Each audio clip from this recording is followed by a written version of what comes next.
floculação. É a unidade que vem logo após a mistura rápida, em que os flocos, as impurezas que vieram desestabilizadas na coagulação vão tomar contato entre elas, de acordo com o gradiente de floculação, para que sejam formados os flocos. Considerações iniciais, de acordo com o professor Libânio, 2005. É uma das operações unitárias da clarificação. Vamos lembrar a clarificação? Mistura rápida, floculação, decantação, ou pode ser flotação, em alternativa, e a filtração. A floculação constitui-se um conjunto de fenômenos físicos. Química agora era na coagulação, né? Agora a gente vai falar em fenômenos físicos, em que se objetiva reduzir os números de partículas suspensas e coloidais, porque elas vão se juntar e vão formar, cada 2, 3 vão formar uma. Então, o número de partículas na unidade de floculação tende a ser o quê? A diminuir, que estão presentes aí na massa líquida. Quais são as condições para a floculação? É o tempo de detenção e a agitação que é dada, lembra, do gradiente de velocidade, tal qual na coagulação. Os choques entre as partículas que foram desestabilizadas através da ação do coagulante na unidade de mistura rápida vai fomentar a formação dos flocos. E esses flocos vão ser retirados primeiro na sedimentação ou alternativamente na flotação, e aqueles que não forem capazes de ser extraídos nessa unidade vão ser arrastados para o filtro e vão ser extraídos no filtro. Figura 1.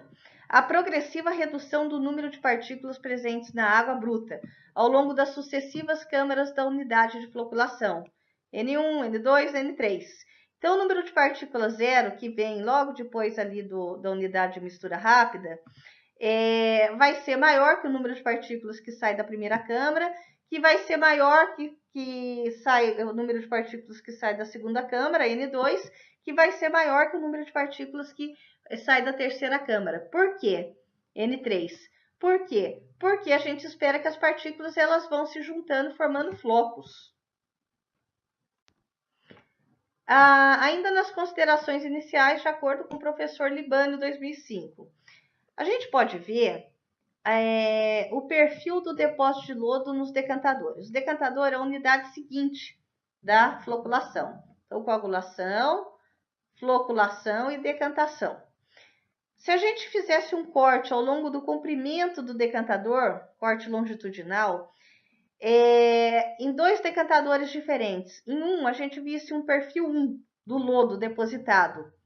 O perfil 1, ele denota flocos de melhor sedimentabilidade, porque já começa a sedimentar logo no início do decantador, né? Então, a gente vê da entrada para a saída. São passíveis de se depositarem no início da unidade de decantação. Já um segundo decantador que apresente aquele perfil 2, de acordo com a entrada e a saída do decantador, vai ter, com certeza, um arraste das partículas aos filtros. Por quê? Além do menor volume depositado, né? Se a gente pegasse toda a área embaixo dessas duas curvas aqui, eu teria o volume do perfil 1 e o volume do perfil 2. E a gente consegue ver que o volume do perfil 2 é menor, né? Quer pela distribuição mais uniforme ao longo do comprimento da unidade de decantação, ou seja, tem a partícula que não vai ser capaz de se depositar, não vai ter tempo nem o comprimento necessário para tal, porque o floco não foi bem formado. Então, o sucesso da floculação, a gente vai ver aonde? Lá na turbidez e na cor aparente, na remoção dessas duas características. A APA fala da turbidez máxima efluente das unidades de decantação de 1 e 2 unidades de turbidez para água bruta com turbidez inferior e superior 10 unidades de turbidez, respectivamente. Lembrando da nossa novo padrão de potabilidade dado em 2011. Então, o nosso novo padrão de potabilidade fala em quê? Em meia unidade de turbidez. Quais são os mecanismos de transportes que vão interferir na floculação? Primeiro, o movimento browniano. Movimento browniano é um movimento sem uma razão, um movimento aleatório das partículas, né? E esse movimento aleatório dessas partículas coloidais, bem pequenininha, de dimensão menor que 1 micrômetro, ela já vai dar os primeiros choques. E o movimento browniano, ele dá a floculação pericinética, que forma floquinho pequeno. E daí já ocorre já na saída da unidade de mistura rápida, na tubulação que leva da unidade de mistura rápida para a unidade de floculação, né? Os primeiros contatos já na unidade de mistura rápida, graças ao movimento browniano e à força da gravidade. Eles vão se chocar e aglomerar, formando pequenos flocos com dimensões, em geral, menor que 1 micrômetro. Outro mecanismo de transporte que interfere na floculação: a diferença de velocidade das linhas de corrente do fluido em escoamento. É a floculação ortocinética. E essa diferença de velocidade de linha de corrente se dá justamente por causa da gente dar aquele gradiente de floculação. Então, a linha de fluxo, ela pode ter diferente linha de fluxo pelo movimento das paletas, pelo movimento da água ao longo das chicanas, no vai e vem das chicanas. Então, quer seja do movimento da água nas chicanas, quer seja nas paletas, vai ter uma introdução de uma energia externa, que vai fomentar a aglutinação das partículas que foram desestabilizadas na coagulação e dos microflocos. Então, aqueles microflocos que foram formados na pericinética, eles podem se juntar mais ainda com outros microflocos, assim como com partículas desestabilizadas na floculação ortocinética. Aí decorre flocos de maior peso. Quais são os parâmetros determinantes da eficiência? É o gradiente de velocidade da floculação e o tempo de detenção hidráulico no processo de agregação das partículas e de erosão dos flocos. Por quê? Eu vou precisar de energia o suficiente para agregar as partículas, mas não tão alta a ponto de fazer a erosão dos flocos, que senão viraria o que? Liquidificador, né? A formação dos flocos devido à floração pericinética, de acordo com o professor Libânio. Então, a taxa de variação do número de partículas em função dos encontros pericinéticos é o diferencial do número de partículas por unidade de volume no tempo, né? Então, dN0dt, que é igual a menos 4 vezes uma constante, né? E também vezes a temperatura absoluta, vezes o número de partículas ao longo do tempo elevado ao quadrado, dividido por 3 vezes viscosidade da água, né? Então, o movimento browniano, ele relaciona-se duplamente com a temperatura da água, tanto com o TA ali que a gente vê, quanto a viscosidade que a gente vê no Mi. Então, ele independe da dimensão das partículas. Se fôssemos fazer a modelação da matemática dos encontros ortocinéticos, a gente ia se fundamentar no modelo inicialmente proposto por Chmielowski em 1917 para o regime laminar, em que N, o número de partículas, é o quê? 1/6 de N1 vezes N2 vezes o gradiente de velocidade, sendo que N1 e N2 é o número de partículas de diâmetro D1 e D2 por unidade de volume, ou seja, o número de partículas por metro cúbico, vezes esses diâmetros, né, somados elevados ao cubo. Então, nós temos os encontros ortocinéticos, forças externas e forças hidrodinâmicas, a mudança de direção das linhas de fluxo. Então, a taxa de encontro com a partícula de referência que venha de movimentos ortocinéticos em segunda menos 1, ou seja, aquela diferencial N0 dt ao longo do tempo, é menos 16 terços, um fator de eficiência das colisões, porque nem toda colisão vai resultar em formação de floco, né? Vezes o gradiente da floculação ao cubo, vezes o número de partículas elevado ao quadrado. Se eu fizer uma combinação das equações de encontro pericinético com ortocinético, dividir uma equação pela outra, vai gerar o quê? 4μ gradiente ao cubo dividido por K vezes a temperatura da água. O que a gente sabe? Que tem uma relevância muito maior da floculação ortocinética em relação à pericinética, que é aquela dos microflocos, né? Porque na ortocinética eu vou ter agregação de partículas maiores, 10 micrômetros, que é a dimensão compatível com a de cistos e ocistos de protozoários, para gradiente de velocidade de 30 segundo menos 1 e água a temperatura de 20 graus Celsius, que é 293 Kelvin, de acordo com o professor Libânio, 2005. Nessas circunstâncias, a formação dos flocos devido aos encontros ortocinéticos vai ser mais de 3.700 vezes a dos pericinéticos. Então, as partículas da ordem de 0,1 micrômetro, a gente já viu que era o pericinético e era governado pelo movimento browniano. Aí, gente, depois das aglomerações, as partículas passam a adquirir um tamanho maior que 1 micrômetro. E aí começa a ser em função dos encontros ortocinéticos, de acordo com o professor Libânio, 2005. Quais são os mecanismos de transporte ainda interferentes na floculação? A gente viu, o primeiro era o quê? O pericinético, ocorria ainda na unidade de mistura rápida. O segundo, o ortocinético, que vai na unidade de floculação mesmo, devido à diferença das linhas de fluxo. E o outro ocorre lá na sedimentação, já passou da floculação, ocorre na sedimentação. A sedimentação diferencial, porque ocorre da onde? Eu não vou ter floco tudo do mesmo tamanhinho. Tem um maiorzinho, um menorzinho. Isso vai dar densidade diferente. Então, muitas vezes, na hora que está decantando, um floco choca-se com o outro durante a decantação. E aí os dois seguem juntos, formando um floco maior. Né? Então, a sedimentação diferencial decorre da desuniformidade do volume e da densidade dos flocos formados. E aí eles vão ter velocidades distintas de sedimentação, no movimento descendente da unidade lá de decantação já. Então, pode ocorrer choque e, consequentemente, formação de flocos mais pesados. A modelação da sedimentação diferencial é dada pela lei de Stokes, em que a taxa de encontros da partícula de referência decorrente da sedimentação diferencial dada por segunda menos 1, né?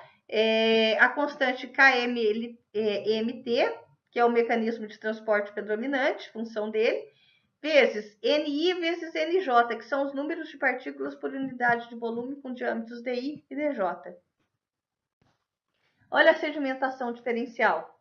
Então, nós temos aqui a altura do decantador, temos a sedimentação diferencial, duas partículas que adentraram ao decantador, com volumes e dimensões diferentes, e em algum momento do comprimento aqui do decantador, elas se encontraram. E, em vez de seguir a trajetória que elas seguiriam isoladamente, se não tivesse se encontrado, que são essas linhas retas, elas vão seguir juntas, né? E vão formar um floco mais pesado que eventualmente fique no próprio decantador e não seja arrastado por filtro, de acordo com o professor Libânio. Agora, agregação e ruptura dos flocos. A gente falou de que é necessário que se tenha o quê? A energia o suficiente para fomentar a formação dos flocos, né? Esse contato entre os microflocos e partículas desestabilizadas, entre microflocos e microflocos, e entre partículas desestabilizadas e partículas desestabilizadas, mas que não seja autossuficiente para que não ocorra a ruptura dos flocos. Bom, então, de acordo com o professor Libânio, 2005, em virtude das características da água e das condições de coagulação e floculação, o crescimento dos flocos vai se efetuar até um tamanho limite, para o qual se equivalem as tensões de cisalhamento, daquela energia que foi colocada na água, e as forças de aglutinação, que mantêm as partículas desestabilizadas aderidas à estrutura do floco. Então, eu tenho que ter essa energia de modo que dê aumento das dimensões, da densidade e melhor sedimentabilidade dos flocos. Aí vai elevar a área superficial dos flocos, que vai favorecer a prevalência das forças hidrodinâmicas, que tendem a provocar deslocamento dessas partículas. Gente, o floco que foi rompido dificilmente volta a se formar para as mesmas condições de floculação, mesmo quando se tenha polímero orgânico como coagulante primário. A expressão geral que contempla os mecanismos de agregação e ruptura dos flocos são a variação do número de partículas no tempo é menos Ka, que é a constante de agregação dos flocos, que é obtida experimentalmente por meio de ensaio reator estático, que é o JAR teste, vezes N, que é o número de partículas, vezes G, que é o quê? Que é o gradiente de velocidade, mais Kb, que é o coeficiente de ruptura dos flocos, vezes o número de partículas, vezes o gradiente de velocidade ao quadrado. Então, o que a gente vê? Se eu tenho um gradiente de velocidade de 1 segundo a menos 1, não vai fazer tanta diferença matematicamente. Menos alguma coisa vezes 1, mais alguma coisa vezes 1 ao quadrado dá 1. Mas imagina 2. Menos Kn2. Kbn0, 2 ao quadrado. Então, a ruptura dos flocos, ela tem um peso muito maior até matematicamente do que a agregação dos flocos. E a agregação dos flocos é negativa, por quê? Porque o número de flocos vai diminuindo. 4 vira 2, que vira 1, né? E o número o termo da equação que é da ruptura dos flocos é positiva, por quê? Porque vai aumentando o número de flocos à medida que eu vou rompendo eles. Gradientes elevados vão favorecer mais intensamente a ruptura ao invés da agregação das partículas. Então, os coeficientes de agregação e ruptura, aquele Ka e o Kb, são função das características da água e vão permanecer constantes para as condições distintas de floculação. Então, eu vou ter diversas combinações de gradiente de floculação e tempo de floculação e respectivas eficiências, N0 por N. Então, eu vou definir a melhor dosagem de coagulante e o pH de coagulação. Aí eu vou variar os parâmetros de tempo de floculação e gradiente de floculação para aquela água. E vou aferir a remoção da característica de interesse. E aí eu vou determinar o coeficiente de agregação e o coeficiente de ruptura. O aumento da eficiência da floculação pode ser obtida com a construção de câmaras ou unidades de floculação em paralelo, quando o tempo de detenção é elevado. E os gradientes de velocidade podem ser de menor magnitude. Olha só, nesse trabalho que é apresentado por Libânio em 2005. Vejamos. As linhas que nós temos que estão tracejadas são 4 unidades de floculação, certo? E os valores de N0, 1 e N1M é o quê? 2, 3, 4, né? Então, a gente vai ver o número de câmaras, que é o número M, né? Por exemplo, se eu tenho uma câmara, né? Que são as linhas cheias, né? E eu tenho o quê? Eu posso ter 4 câmaras, que são as linhas tracejadas. Por exemplo, vamos ver um exemplo aqui que a gente tem. Veja a linha tracejada que está em amarelo. Ela corta tanto a linha tracejada quanto a linha cheia. Pode ver agora a linha tracejada rosa, que é o quê? É o ponto de máximo que a gente tem para N01, N1M de 4. E o ponto máximo que eu tenho, que é a linha verde, para N01 e N1M para 4 também, está muito além. Então, o que vocês podem ver? A linha rosa, ela vai bater para baixo de 1000 segundos, quando eu tenho 4 câmaras de floculação. E a linha cheia, para a mesma eficiência de 4, ou seja, eu diminuí em 4 vezes o número de partículas, se eu tinha 40, virar 10, se eu tiver uma câmara só de floculação, ele vai virar o quê? Lá para 2000 segundos. Então, recapitulando, se eu quisesse uma remoção de 75%, Ou seja, cada 4 vira 1. Né? Cada 4 vira 1. Quero uma remoção de flocos de 75%. Cada 4 vai virar 1. Então, vamos pegar a linha do 4, tanto para a linha cheia quanto para a linha tracejada, porque essa que é a nossa remoção aí de 75%. Para uma câmara de floculação, daria 2.000 segundos. Para 4 câmaras de floculação, menos que 1.000 segundos. Então, a gente tem uma eficiência maior quando eu tenho mais câmaras de floculação. E lembra que a gente falou que para cada tempo de floculação eu tinha um gradiente? Eu vou ter aquele par, gradiente de floculação, tempo de floculação. Maior tempo de floculação, eu vou ter o quê?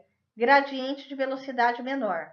Só que lembrando, gradiente de velocidade menor vai dar menos ruptura, mas também menos energia para a formação dos flocos.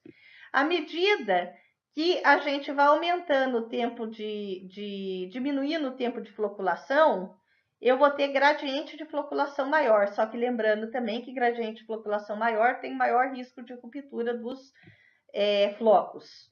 O que a gente vê aqui nessa figura 6? Tem uma tendência assintótica, em que eu posso aumentar o tempo de floculação, que o gradiente de velocidade não vai diminuir muito para ter a mesma eficiência. Então, para cada tempo de floculação, eu tenho um único gradiente para que a eficiência máxima. E aí, essa vertente é contemplada pelo número de Campe, que é a multiplicação mesmo, gradiente de velocidade pelo tempo de floculação. Então, para tempos de floculação mais alto, gradiente de floculação mais baixo e vice-versa. A probabilidade de choques é aproximadamente idêntica em cada câmara por meio do produto que gradiente de velocidade vezes tempo de floculação, de acordo com o professor Libânio, 2005. Fatores que vão intervir na floculação. Tempo de detenção hidráulico. Vai corresponder à razão entre o volume útil da unidade de floculação e a vazão afluente a ela. Por quê? Vazão não é volume dividido pelo tempo? Então, o tempo vai ser volume dividido pela vazão. É o tempo necessário à redução do número de partículas desestabilizadas, que vai ser o quê? Uma consequência dos choques promovidos por essa energia que eu vou dissipar na unidade de floculação, que pode ser também mecanizada ou hidráulica.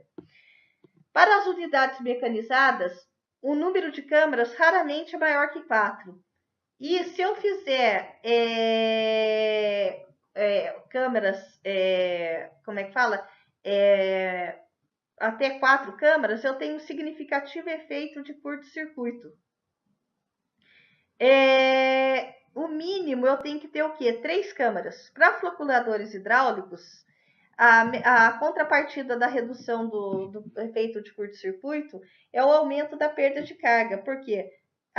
Vocês lembram lá de hidráulica? Perda de carga, à medida que vai mudando de direção, lembra nas tubulações, eu tinha perda de carga localizada. E vou ter também a distribuída ao longo que vai passando pelas chicanas, né? E aí muda de direção nas chicanas ali, ela vai fazer o quê? Ela vai perder carga, né? Bom, a NBR 12.216, na ausência de ensaios, os tempos de detenção para as unidades de floculação hidráulicas e mecanizadas devem ser de 20 a 30 minutos e 30 a 40 minutos, respectivamente, ou seja, 20 a 30 para a hidráulica e 30 a 40 minutos para as mecanizadas. E também a NBR 12.216 da BNT fala sobre os curtos-circuitos, ensaios com traçador, para evitar nas mecanizadas que haja o quê? A gente vai fazer um ensaio com traçador para evitar áreas em que tenha curto-circuito, ou seja, a massa líquida passa lá direto e não passa pelaquela mudança de direção, não recebe aquela energia para que haja o contato entre as impurezas presentes nessa massa líquida. Na prática, em termos de projeto, o curto-circuito pode ser minimizado pela disposição alternada das aberturas em relação à direção de escoamento. Gradientes são as chicanas, né? Gradiente de velocidade. As dimensões e a densidade dos flocos são fortemente influenciadas pelas colisões decorrentes das diferentes velocidades das linhas de corrente contíguas na seção transversal do escoamento. A magnitude dessas diferenças de velocidade denomina-se gradiente instantâneo de velocidade, de acordo com o professor Libânio, 2005. Em unidades de floculação hidráulica e mecanizadas, a agitação conferida à massa líquida pode ser decorrente, respectivamente, das mudanças de direção de escoamento ou da rotação dos agitadores. Isso tudo a gente falou no início da aula. O gradiente de velocidade média de floculação corresponde ao trabalho total por unidade de tempo e de volume do floculador. Energia, né?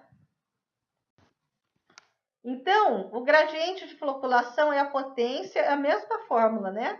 A potência dissipada na massa líquida, a mesma fórmula da coagulação, dividido pela viscosidade da água vezes o volume do floculador, que é a potência pela viscosidade, pelo volume, pode ser o quê? A potência pela viscosidade, né? Pela massa, da unidade de volume, da massa líquida em joules por segundos por metro cúbico.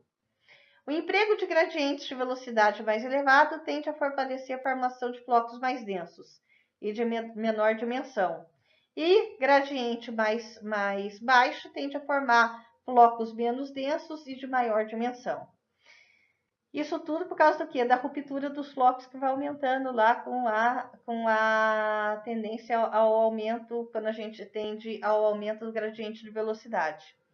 Quando a floculação se realiza com baixo gradiente de velocidade e longo tempo de detenção, os flocos formados vai ter maior dimensão e menor densidade, porque vai ter muita água incorporada na estrutura do floco e vão ser menos resistentes ao cisalhamento, mas provavelmente terão maior sedimentabilidade, adequando-se às estações convencionais, de acordo com o professor Libânio, 2005. Ainda, fatores intervenientes na floculação, geometria dos agitadores e das câmaras de floculação. Para as unidades de floculação com tempos de detenção mais curto, é de se esperar que câmara de base quadrada apresente desempenho inferior quando comparado às de base circular. Mas pode ter zona morta, né? Entre o perímetro do círculo, que é formado pela agitação da paleta ou do rotador, e aqueles cantos do quadrado. Contudo, para tempo de detenção mais longo, a forma da câmara possivelmente não interferirá. Vai ter tempo suficiente para alguma coisa da zona morta entrar em contato com aquela energia. E o desempenho da unidade será mais governado pelo número de câmaras e pela disposição das passagens. A NBR 12.216, de acordo com o professor Libânio, para evitar a formação precoce de flocos, um tempo máximo de 1 minuto para o percurso de água entre a unidade misturar rápida e os floculadores, aquela floculação pericinética, né? Não acontecer mais que 1 minuto. E pode ser aumentado para 3 minutos, desde que eu tenha um sistema que confira gradiente de velocidade igual ou superior da primeira câmara de floculação. Geralmente, isso é conseguido pela instalação de malhas de fios de arame ou de nylon. Tipos de unidade de floculação. Nós vamos ter o quê? Unidade de floculação hidráulica ou mecanizada. De qualquer maneira, eu quero fomentar o choque entre as partículas desestabilizadas e a formação dos flocos.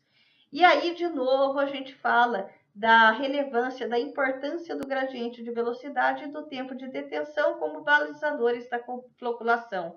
E, novamente, a gente fala de número de Campe, para gradientes de velocidade entre 20 a 74 segundos a menos 1. Temos, de acordo com o professor Libânio, parâmetros de projeto de unidade de floculação, né? Então, o que a gente tem que seguir aqui no Brasil? A BNT, né? Que é a primeira linha. Gradiente de velocidade de 10 a 70 segundos a menos 1, sendo um tempo de floculação de 1.200 a 1.800 minutos para floculadores hidráulicos e, no caso de mecanizados, 1.800 a 2.400 minutos, né? Agora vamos falar um pouquinho das unidades de floculação hidráulica. O gradiente de velocidade vai se dar o quê? A perda de carga nas passagens entre as sucessivas câmaras. Gradiente de velocidade vai estar intrinsecamente relacionado, e a gente vê na fórmula isso, né? A vazão vezes HF, que é a perda de carga nas passagens, peso específico da água, o volume da câmara de floculação e a vazão afluente na unidade de floculação. Se a gente inserir o tempo de detenção teórico, né, em que a gente divida o que? O volume pela vazão, né, o volume está no denominador e a vazão no numerador, então seria alguma coisa sobre o tempo de floculação. Para cada câmara, essa expressão ficaria o quê? De acordo com a NBR 2216, gradiente de floculação seria o quê? G, aceleração da gravidade, vezes a perda de carga, dividido pela velocidade, vezes o tempo de floculação, né? Tanto para as unidades mecanizadas quanto para as hidráulicas, o gradiente de velocidade nas passagens devem ser inferior ao da câmara anterior, para evitar a ruptura dos flocos. Aí temos aí unidade de floculação hidráulica, olha os floculadores de escoamento helicoidal. Então ele sobe e desce, sobe e desce. E isso dá energia na água. Só que eu tenho perda de carga pela mudança de direção, né? E até a altura que chega a energia aí que vem da entrada, né? Da tubulação. Nas unidades hidráulicas de escoamento helicoidal, a gente vai ter lados alternados, aberturas inferiores dotadas de anteparos ou curvas de 90 graus para impedir o escoamento sempre na direção ascendente, até onde a energia aguente chegar nessa direção ascendente. Quando é um caso de concreto, a gente faz no mínimo aí 12 câmaras, né? Então a gente tem um floculador hidráulico de escoamento helicoidal, né? De acordo com o professor Libânio, 2005. Ainda de acordo com o professor Libânio, 2005, a gente tem floculadores de escoamento horizontal, em que nós temos as chicanas, cujo espaçamento deve estar entre 60 centímetros entre as chicanas e uma declividade de 1%, de acordo com a NBR 12.216. São canais dotados de chicanas através das quais ocorrem alterações da direção de escoamento, que hão de favorecer a formação dos flocos. Temos aqui a figura 18 mostrando a planta e o corte das chicanas. Unidade de floculação hidráulica, ainda com o professor Libano, 2005. Temos de escoamento vertical. Aí vão ser chicanas ou aberturas superiores e inferiores. No primeiro caso, ocorre escoamento livre sobre as chicanas. Lembrem-se lá do livro do Rodrigo Porto, professor Rodrigo Porto, em que nós temos o quê? Metade do livro fala sobre escoamento de superfície livre. E outra metade do livro, escoamento sob pressão, né? Que é um conduto forçado. Então, você com o escoamento vertical, né? Essas aberturas inferiores e superiores, elas vão ser o quê? No segundo caso, que são as passagens superiores, né? Elas vão estar, as aberturas instaladas abaixo da linha d'água, eu vou fazer o quê? O escoamento forçado. E o número de câmeras, via de regra, inferior a 10, né? E as unidades, né, de escoamento livre sobre as chicanas nas passagens superiores, no máximo até 40 câmeras. A NBR 12.216 recomenda a velocidade de escoamento entre 0,10 e 0,30 metros por segundo, para evitar a ruptura ou a deposição precoce dos flocos, e o espaçamento mínimo entre as chicanas de 60 centímetros, de acordo com o professor Libânio, 2005. Unidades de floculação mecanizada. Então, vão se distinguir pelo quê? Pelo eixo, se é vertical ou horizontal, e como que a energia é dissipada, se é paleta, turbina ou hélice. E sempre estão conectadas aos conjuntos motor-redutor, vai ter insumo de energia. Floculadores de eixo vertical, pode até 5 câmaras, mais comumente 3, e são dotadas de uma ou mais paletas paralelas ou perpendiculares ao eixo. Os gradientes de velocidade vão ser dados a partir de uma rotação de 2 a 15 rotações por minuto. Unidades mecanizadas com agitadores tipo turbina. A potência dissipada na massa líquida, e consequentemente gradiente de velocidade de floculação, é idêntica à utilizada para mistura rápida. E aí eu vou ter uma grandeza dimensional denominada de número de potência, que é a função do tipo do agitador e do número de Reynolds. e vai ter valor de 5 em regime turbulento para agitador tipo turbina. Então, o número de potência é o quê? É a potência dividido pela massa específica da água, vezes a rotação ao cubo, vezes o diâmetro da turbina. Agitadores do tipo paletas. A potência dissipada na massa líquida é em função da força de arraste, Fd, e da velocidade da paleta em relação à água. Então, potência, força de arraste vezes a velocidade. E a força de arraste é o quê? CD, coeficiente de arraste, vezes AP, área de seção transversal das paletas normal à direção do fluxo, ou seja, 90 graus a direção do fluxo, metros quadrados, vezes a velocidade da paleta em relação à água, vezes a densidade da água. Para regime turbulento, Reynolds maior que 1000, o coeficiente de arraste relaciona-se com as dimensões da paleta. Vide a tabela 9, né? Comprimento L e largura B, variando de 1,1 a 1,5. A NBR 12.216 fala que o cálculo do gradiente de velocidade de floculação, as recomendações acabam por focar em aspectos operacionais, enfatizando a instalação de descarga de fundo, diâmetro mínimo de 150 mm e declividade de ao menos de 1% na direção desta, para esgotamento da unidade e necessidade de uma superfície livre para examinar se está tendo uma formação dos flocos, ou seja, não deixar a paleta até lá em cima da superfície livre da água, deixar um pouquinho de superfície livre para que a gente possa ver se tenha aí a formação dos flocos. Unidades de floculação mecanizadas de acordo com o professor Libânio. E alguns importantes critérios de projeto de acordo com o de Bernardo Apud Libânio. Pode ser ressaltados. Velocidades das paletas inferior a 0,70 metros por segundo, distância mínima entre as paletas de 10 centímetros, comprimento máximo das paletas de 4 metros, largura das paletas de 10 a 30 centímetros. Para floculadores com eixo vertical e agitadores dotados de 2 ou 4 braços, a distância entre as extremidades das paletas mais distantes do eixo deve ser de 80% a 90% do lado da câmara. Distância mínima da extremidade superior da paleta ao nível de água de 15 centímetros. Distância máxima da extremidade inferior da paleta ao fundo da câmara de 50 centímetros. São alguns critérios de projeto muito importantes. Comparação entre os tipos de floculadores. Em relação ao custo, flexibilidade operacional, tipo de construção, condição de fluxo e manutenção. Floculadores hidráulicos, custo baixo, flexibilidade operacional média a baixa, não dá para mudar muito vazão, né? Tipo de construção fácil, condição de fluxo próximo a fluxo a pistão. Isso daí é a condição na qual o tempo de detenção real iguala-se ao teórico, e a manutenção é baixa.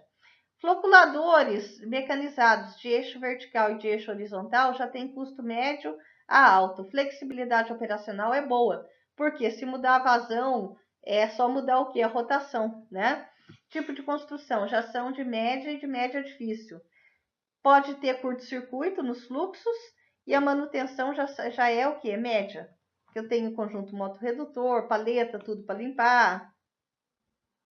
E essas são as referências bibliográficas da aula de hoje. Muito obrigada.